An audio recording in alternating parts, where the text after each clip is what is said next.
पालघर जिल्ह्यातील बहुतेक भागात ऊन आणि ढगाळ वातावरण निर्माण झालं आहे। त्यामुळे उष्मा जास्त जाणवत आहे। सातत्याने 3 दिवस निर्माण झालेल्या ढगाळ वातावरणामुळे पालघर मनोर मस्ताननाका येथील नागरिक, दुकानदार, हॉटेल व्यावसायिक सर्वच हैराण झाले आहेत।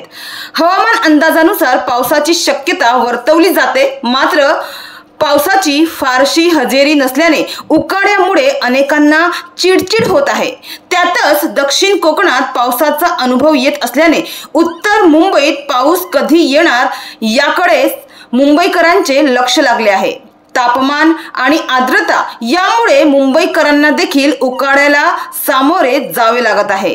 तर आजही अजिबातच पाऊस नसल्याने गरमीच्या या वातावरणापासून अनेकांना दिलासा मिळाला नाहीये।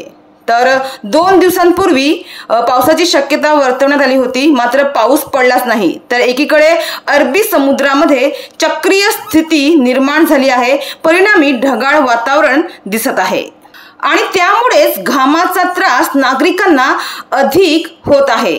घामामुळे शरीरातील पाणी निघून जाते, त्यामुळे गळून गेल्यासारखे वाटणे, थकवा येणे अशा यासारख्या समस्या येतात आणि उष्माघात होण्याची शक्यता वाढते।